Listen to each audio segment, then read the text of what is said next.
First and foremost, this day, what does it mean for, I guess we'll start with you, Carol. What does this day mean for you as the original investigator in this?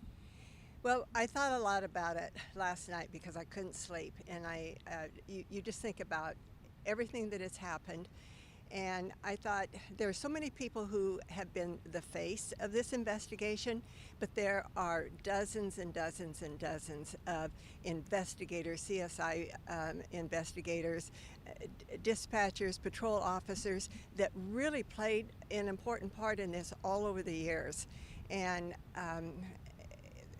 they are never on camera. They never get spoken to, but they deserve a lot of credit because all of them worked very hard to get to this point to where the East Area Rapist could be identified.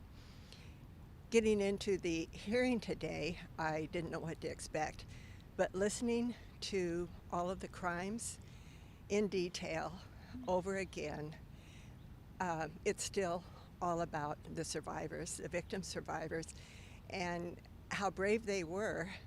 When you think back in the mid-70s, rape was just a misdemeanor, and how brave they were to come forward and detail out the horrific things that you heard happen. And if you can imagine being a victim and me walking in and saying, okay, tell me what this man did to you, and all of the intimate details, that they went into.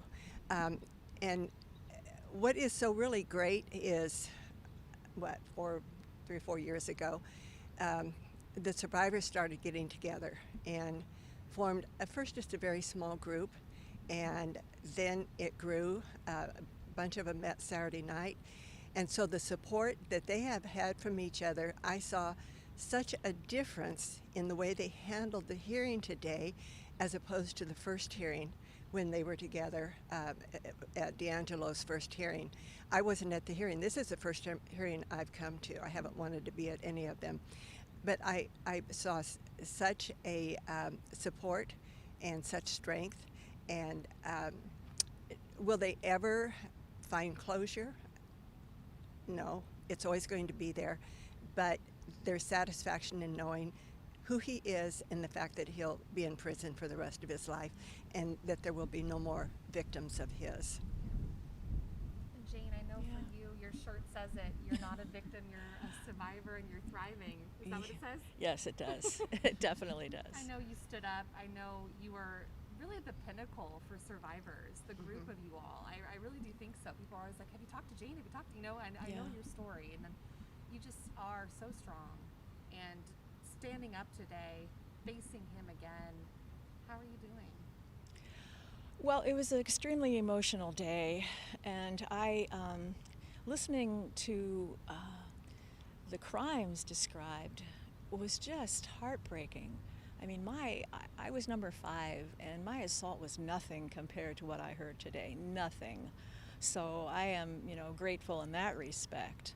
But his crimes were so horrendous, and my heart goes out to all those victims and all those families, and it was overwhelming, emotionally overwhelming today.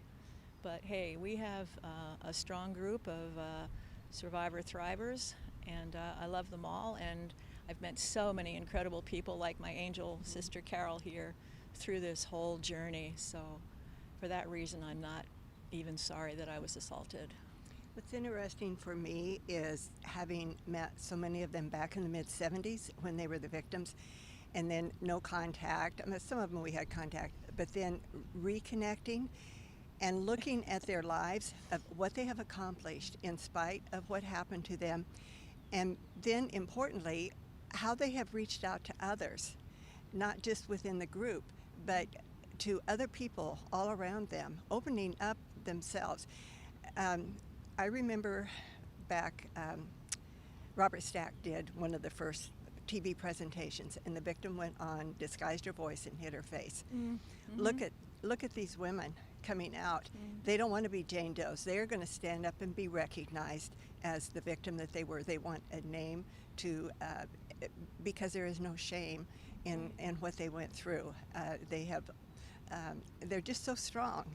and seeing how their lives have changed and where they are and what they have accomplished, and then becoming friends with them and having them accept me into their group has really, Yeah. really been amazing.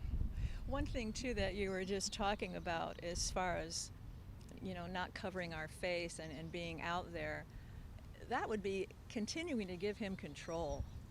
And we're never going to give him control again. I mean, today was it. I wasn't sure at any time if he's going to pretend to have a heart attack, or he was going to say, I've changed my mind, I'm not pleading guilty. We're all kind of sitting on pins and needles wondering about that. But hey, it went forward. And everyone knows he has a tiny penis, which is good. Yeah, that's all I have to say. I was just about to ask you about that moment. I know. I'm sorry. You're like, I'm sick of being asked about it. No. No, I'm not sick of being asked about it. That's okay. But I think, thank you, Amy Holiday. Yeah. She said she did it just for me. I said, good, yeah, good. Well, everybody heard it. I'm not sure whether he was listening, but maybe so. But It's hard to say. Yeah. But, you know, I know that is obviously a part of the case, as we all read in Michelle's book Right, and right. all these podcasts and stuff. But I think the standing up in solidarity, also for Phyllis, who can't be here. yes. You know, there's just so many moments in there that you were so right. He had no control today. No, thank And, goodness. you Thank know, goodness. And the act he's putting on, Oh, you know, yes. so Yeah. you know more than me, and I just think my heart just goes out to you both. I think Well, we thank you. think the We world of you truly both, thank yeah. you. Well, God bless you, and thank you Yeah. so You know, much for And speaking I with would really us. like to say the media has played a huge part in Yeah. this. From the Yes. very beginning, I mean, there were little stories along the way, but then when the hunt really intensed in about, 17, Yep. or 16, 17 in there, the media was there, and it was, I mean, all over the United States, Right. all over the world, people coming and wanting to know about him. And so I really feel the media played a big part in it too. Yes. Yeah. I'd like to think so, Everybody too. working together. They and did that, work. yeah, it was community. It was, Truly. and that's what we Yes. need. So we're Truly. not going to have any. We're not going to have him commit any more crimes, and so you know something. Wounds heal, but scars remain. I wrote that in my book, Frozen in Fear, and it's so true. I mean, the scars will always be with us. The next time I see a ski mask, it's going to trigger an event. The next time someone says shut up, or it's going to trigger an event.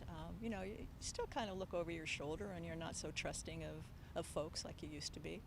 So, but I'm not going to be looking for him anymore, that's for sure. Thank you.